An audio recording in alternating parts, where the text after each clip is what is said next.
Y ahora, precisamente, vamos a empezar a poner la mirada en el lado más político, y en este caso en el lado más político hacia lo liberal y también el liberalismo económico.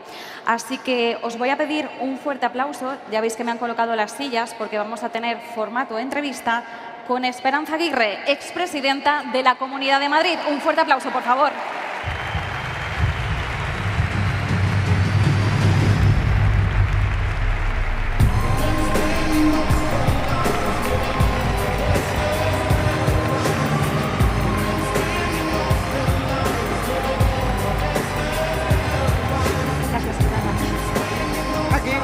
Muchas gracias.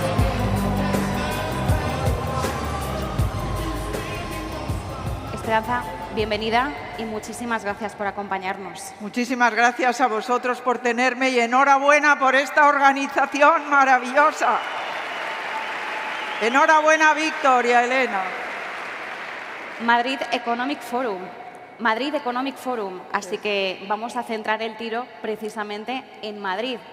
Esperanza, te he presentado como expresidenta de la Comunidad de Madrid, así que vamos a hacer un repaso por este recorrido y tu perspectiva, tanto tu perspectiva en pasado y tu perspectiva respecto al presente, en calidad de esa experiencia que tienes en toda esta trayectoria política. Durante la etapa como presidenta en la Comunidad de Madrid, ¿cuáles consideras que fueron esos pilares del desarrollo económico de la comunidad? Los pilares del desarrollo económico de Madrid, sin ninguna duda, fueron aplicar las políticas liberales. Desde el minuto 1, que nada más llegar suprimimos un impuesto que había sobre la gasolina, hasta el final, cuando quitamos el impuesto de sucesiones, el impuesto de transmisiones patrimoniales y el de patrimonio. El problema es que el de patrimonio, ahora ha venido Pedro Sánchez y ha decidido que hay que poner el impuesto de las grandes fortunas, porque no ha respetado la autonomía de Madrid, que es lo que tiene que hacer un presidente del Gobierno, en mi opinión, sobre todo él que es madrileño y todo lo hace contra Madrid. De hecho, vamos a hablar de esa relación Gobierno de España respecto Gobierno regional autonómico. Enseguida lo abordamos. Pero si hablamos de Madrid como un motor económico, como el principal motor económico, estando en el top de España, ¿cuáles dirías que son esos factores que han contribuido a que sea precisamente que arrolle con ese liderazgo? ¿Cuáles serían como esos pilares fundamentales? Bueno, yo creo mucho en una frase que dice que cuando los gobiernos son austeros, las sociedades son prósperas. Y por eso, además de bajar los impuestos, hay que controlar el gasto público. Y yo creo que eso ha sido muy importante para Madrid. Y lo que no ha sido un factor, y lo quiero desmentir aquí, es que Madrid sea la capital. Porque Madrid es capital de España desde Felipe II y, sin embargo, hace 30 años, Madrid estaba detrás de Cataluña, detrás del País Vasco y detrás de Navarra. Y, sin embargo, aquí, en este momento, somos el número 1 en Producto Interior Bruto, en Producto Interior Bruto per cápita y en todos los indicadores. Y eso se ha conseguido pues, a base de las políticas liberales, no solo las de los impuestos. También creo que ha tenido importancia el acrecentar las libertades. La libertad de elegir colegio, la educación que quieres para tus hijos y no hacer caso a la ministra esta Celaá, que decía que los hijos no son de los padres. ¿Os acordáis? Pues la libertad de elegir médico, libertad de elegir hospital, la libertad de elegir, en todo momento. Y sobre todo, algo muy importante, que es la libertad de horarios comerciales. O sea, que son los dueños de los comercios los que deciden a qué hora quieren abrir y a qué hora quieren cerrar. Y eso que es muy bueno también para los consumidores, fue una lucha enorme hasta que lo conseguimos y se ha demostrado que, a pesar de la libertad de horarios o gracias a la libertad de horarios, Madrid es el lugar de España donde ha disminuido menos el pequeño comercio. Es que no ha disminuido, al contrario. Y además, es importante recalcar que el pequeño comercio, la pequeña y mediana empresa, lo que conocemos como las pymes, forman parte de más del 90% del tejido empresarial español. De ahí, efectivamente, la importancia en ese aspecto. En términos urbanísticos, ¿cómo calificarías esa evolución en el caso de Madrid a lo largo de las últimas 2 décadas aproximadamente? ¿La evolución de qué? La evolución urbanística. La evolución urbanística. A ver, el urbanismo tiene una parte importantísima que es la vivienda. Pero tiene otra parte que también es muy importante, que es, por ejemplo, el transporte. El hecho de que hayamos construido en los 9 años que yo estuve 100 kilómetros nuevos de metro y que mi predecesor, Alberto Ruiz Gallardón, construyera otros 100 kilómetros de metro, compararlo con el último presidente, que le quiero mucho y es muy amigo mío y socialista, que era Leguina, estuvo 12 años y construyó 12 kilómetros. Pues nosotros 200. Aquí se puede llegar maravillosamente bien en metro desde cualquier parte de Madrid. Y la vivienda, que es lo importante. La vivienda, cuando yo llegué a la Comunidad de Madrid, impulsé un plan que llamamos de vivienda joven, que era de alquiler con opción a compra. El alquiler era a 6 euros el metro cuadrado. Y a lo largo de 7 años, los jóvenes menores, me parece que era de 35, podían estar en esos. Y a los 7 años, si querían, podían ejercer su derecho a comprarlo. Y de ese precio se les reducía todo lo que hubieran pagado. Aquel fue un éxito de plan. Lo que ocurre es que vino la crisis del 2008 y no se pudieron construir todos los que pensábamos construir. Pero tengo que decir una cosa sobre el suelo. El suelo en España no es un bien escaso, no lo es. El 90% del suelo en España está libre y si vais en avión se ve con toda claridad. Entonces, cuando yo estaba en el gobierno con José María Aznar, en el primer gobierno, hicimos una ley que permitía transformar un suelo agrícola, si no tenía ningún tipo de protección, transformarlo en suelo urbano.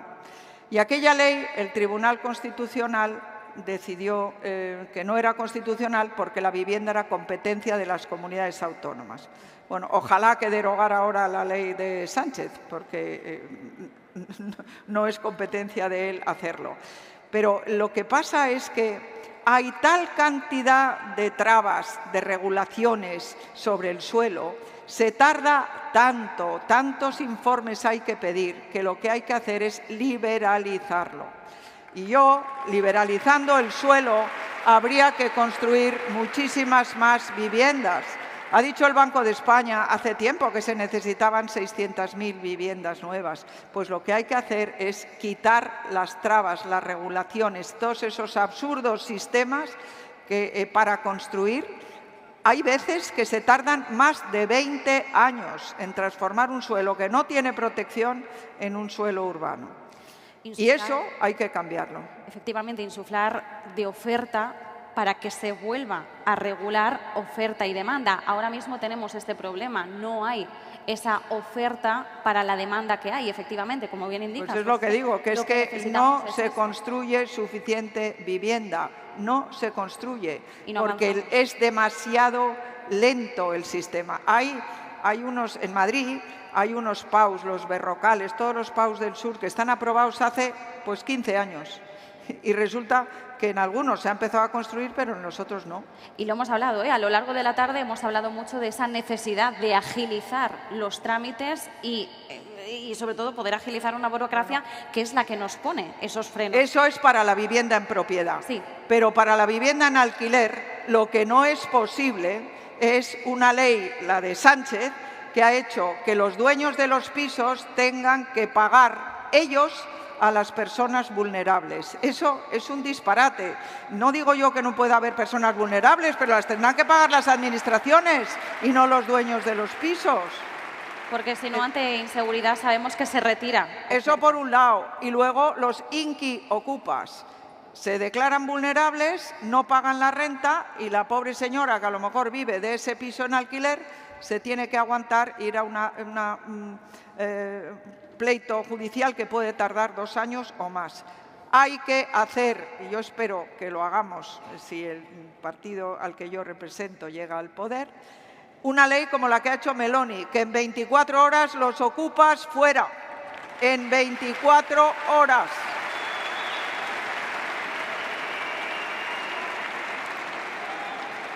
De hecho, hemos tenido hace poco una mesa sobre fiscalidad, donde también hablábamos de trabas burocráticas y de la lentitud que tenemos en este sentido. ¿Qué papel tiene la competencia fiscal entre comunidades autónomas en el desarrollo de cada una de las regiones? Yo creo que tiene un papel importantísimo. Cuando yo bajé y suprimí los primeros impuestos, nadie dijo nada. Pero cuando pasó un tiempo, yo creo que les paraban por la calle a los políticos, pues en Cataluña, donde fuera, pero oye, ¿pero por qué en Madrid no pagan sucesiones o no pagan donaciones o no pagan patrimonio? Entonces empezaron con lo de la armonización fiscal. La armonización fiscal lo que quiere es que Madrid suprima todos los impuestos que hemos quitado, y de hecho ya lo ha hecho Sánchez. Zapatero dijo aquello de que bajar impuestos era de izquierdas, minuto en el cual yo quité el impuesto del patrimonio, inmediatamente lo suprimí, porque entonces ya no podían protestar los suyos, que protestaron igualmente. Pero la armonización fiscal lo que quiere es quitar la competencia entre comunidades. Y si todos tenemos los mismos impuestos, no podemos juzgar quién tiene la buena gestión y quién no. Es como si, no sé, en una carrera todos tuvieran una medalla de oro, pues no se esforzaría nadie. En términos de fiscalidad, Esperanza, cuando estabas como presidenta de la Comunidad de Madrid, ¿cuáles fueron esas principales medidas en materia para atraer inversión y talento? ¿Cuáles fueron las principales que ejecutaste? Bueno, yo presumía de que todo el gobierno de la Comunidad de Madrid, cuando yo era presidenta, era lo que llamábamos business friendly, o sea, la empresa, el empresario, la persona que quería arriesgar su dinero, dar empleo, todo eso es un bien para la región, para la nación y para el mundo entero. Entonces, en vez de perseguirlos, que es lo que hacen muchos, esta mañana leía yo una entrevista de un señor, un americano, que dice que aquí la hacienda pública lo que hace es iniciar expedientes porque tienen un bonus y cuantos más expedientes les hagan a las gentes, más les pagan, aunque sean totalmente injustificados y estos señores hayan pagado bien Hacienda. Es que eso es lo que no puede ser. Si queremos atraer industrias, talento, todo lo que queramos atraer, la fiscalidad tiene que ser baja y el Estado de Derecho tiene que cumplirse, la ley tiene que cumplirse. Efectivamente, porque además es atraer talento y retenerlo, porque eso también es muy importante. Es cierto que Madrid, no por características fiscales, pero como atractivo en sí, suele atraer mucho talento, sobre todo talento joven, porque al final es la capital, es donde... pero no es por ser la capital, No, pero tiene un revulsivo importante a nivel jóvenes que quieren venir aquí a estudiar por todas las oportunidades que ofrece, laborales, educacionales y bueno, también el hecho de que sea la capital. Y porque es una comunidad abierta, receptiva. Yo que vivo en el barrio de Malasaña te puedo decir que está así de jóvenes. No hay más que jóvenes y la mayoría extranjeros que vienen aquí a estudiar y a vivir que Madrid porque les gusta el clima, les gusta nuestra lengua, les gusta, pues les gusta España en general. Siempre se dice que Madrid es muy hospitalaria y en eso yo como mallorquina lo corroboro. ¿Qué papel atribuyes a la colaboración público-privada en el desarrollo económico regional y también en la mejora de los servicios públicos? Bueno, para mí es un papel importantísimo. A ver, la gente, o mucha gente, no distingue entre la titularidad de un servicio, la titularidad es pública, por ejemplo, la del servicio de recogida de basuras, y sin embargo la gestión es privada. Yo no sé si voy a decir lo mismo que Mises. Mises dice que la misma función, el mismo servicio, cuesta el doble si lo hacen los funcionarios que si lo hace una empresa especializada. Entonces, la titularidad de un servicio es pública yo qué sé, los españoles tenemos derecho a educación y la titularidad del servicio es público y hay enseñanza pública, pero hay también enseñanza concertada. Entonces, la gestión de ese servicio, y yo en la Comunidad de Madrid lo he puesto en la sanidad. En la sanidad madrileña hicimos algo que creo que es interesantísimo. Pues es verdad, un servicio de titularidad pública, pero había unas listas de espera que a mí me parecían excesivas. Y yo, en el primer discurso de investidura, me comprometí a que si algún madrileño tenía que esperar más de 30 días para una operación quirúrgica, yo dimitía. No os puedo explicar en 9 años el interés que tuvieron los socialistas, los de Izquierda Unida, todos para buscar a alguien, alguno, que hubiera tardado más de 30 días en ser operado. ¿Cómo lo hacíamos? Pues llamaban por teléfono y le decían, ¿usted quiere que le operen antes de 30 días o quiere usted que le opere en su hospital? No, yo quiero, porque por supuesto no son operaciones graves, esas sí que se hacen rápidamente. Es operaciones de gente, pues yo qué sé, de cataratas porque quieren conducir o ver la televisión, o de caderas o de rodillas, o sobre todo fracturas, todas esas cosas. Se lo encargábamos a una clínica privada, costaba un precio muy bueno y no hubo ni un solo madrileño que, queriendo tardar más de 30 días en ser operado, no lo consiguiera. Y eso fue, creo yo, que una gran cosa para los votos que nos dieron los madrileños en las siguientes elecciones. Por desgracia, eso no sigue vigente hoy. No. Y tampoco está vigente en el resto de comunidades autónomas que gobierna el Partido Popular, porque quiero deciros que no es exento de críticas. Para los socialistas todo tiene que ser socialista, no puede haber empresas privadas, pero ¿por qué no? Si funcionan mejor y el servicio lo dan a los ciudadanos exactamente igual o mejor. Quería apuntar precisamente eso. En sanidad ya no tenemos quería apuntar precisamente eso. La situación en sanidad ahora es muy diferente. No, a ver, la situación en la sanidad de Madrid, si nos concretamos en Madrid, yo tuve la suerte de que pude construir 11 hospitales públicos nuevos, absolutamente nuevos, todos con habitación individual, pero con posibilidad de tener habitación doble, que si no hubieran estado, yo no sé lo que hubiera pasado en la pandemia. Y de esos 11, 4 son de gestión totalmente privada. Y los otros son los médicos, son de la comunidad, son funcionarios de la Comunidad de Madrid, y el resto del personal es personal de empresas privadas. Y funcionan maravillosamente bien la inmensa mayoría de ellos. ¿Que puede haber fallos? Claro que sí, pero que la colaboración público-privada en educación, en sanidad, en los servicios sociales, no son funcionarios, se concierta, se contrata con empresas privadas o con ONGs las que los llevan. Y a mí, yo soy muy partidaria. La palabra políticamente correcta es externalización, pero yo le llamo privatización, que es lo que yo creo que se debe de hacer. Hay que ser directos. ¿Cómo valoras el papel de la industria en la economía madrileña y qué políticas son clave para potenciar su desarrollo en un entorno de cada vez mayor competencia a nivel mundial? Bueno, pues lo que tenemos que hacer es que no se deslocalicen y que se localicen. Y para eso, ¿qué hay que hacer? Pues ofrecerles unas condiciones en Hacienda, en impuestos buenas, muy buenas, mejores que las de los demás. La competencia es sana también en eso. Y luego quitar regulaciones. Es que las regulaciones, queridos amigos, son desesperantes.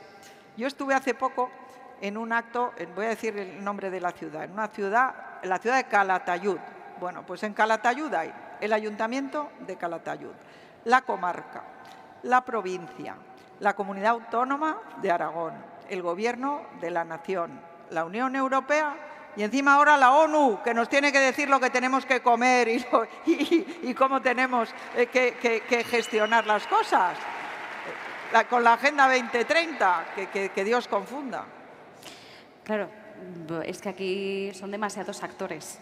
y no agilizamos. Muchos actores y no agilizamos. No, todos dedicados a regular. Y no puede ser, porque hay que dejar a la gente que dentro de la ley persiga sus propios fines. Yo no sé nada de una industria que me quieren poner aquí, yo qué sé, de fabricar cualquier cosa, no lo sé.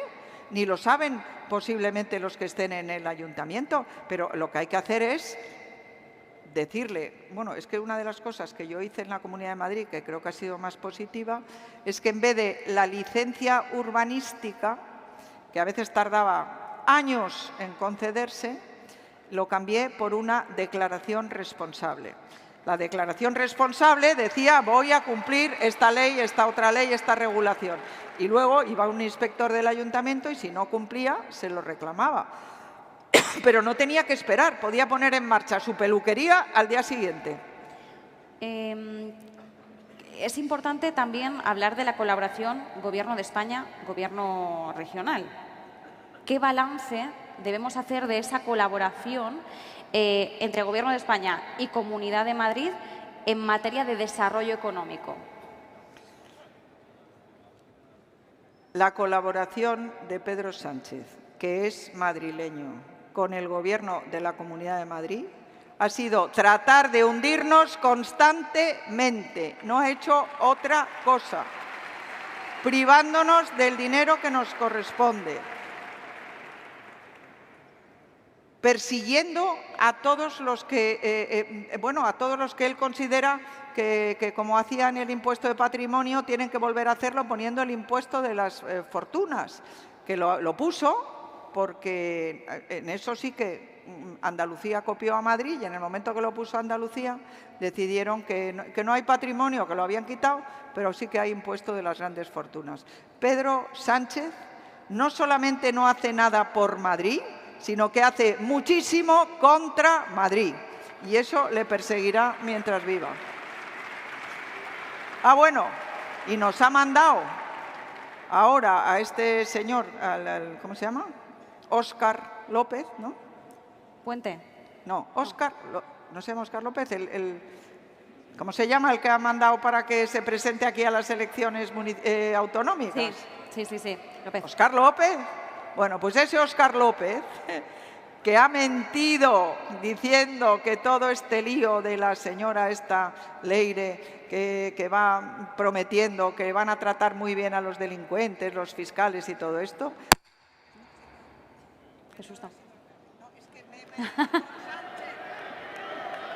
Nos ha petado el micrófono. No sé si podemos dar uno de mano. Por aquí desde la organización podemos coger un micrófono de mano. Sí, muchas gracias. Muy bien. Lo tenemos, muchas gracias. ¿Se ha estropeado esto? Bueno, un aplauso, por favor, por la agilidad del equipo, de la organización. Yo creo que ha sido Óscar López o Leire. Algo ha pasado. Bueno, pues este Óscar López, que es ministro, utiliza el coche oficial del Ministerio, el conductor del Ministerio, los asesores del Ministerio, las secretarias del Ministerio, todo el personal del Ministerio para ir en contra de la Comunidad de Madrid. Y eso, a mi juicio, es una malversación. Yo era presidenta del Senado, me nombraron candidata a la presidencia de la Comunidad de Madrid en julio. Bueno, pues en septiembre dimití de la presidencia del Senado porque no me parecía correcto utilizar unos medios que son nacionales para hacer campaña en un territorio concreto. Y encima, porque entonces estaba en el poder el Partido Popular, pero es que lo que quiere es ir en contra del Gobierno de la Comunidad de Madrid actual, con los medios que le hemos dado los españoles para gobernar en España, no para ir contra Madrid.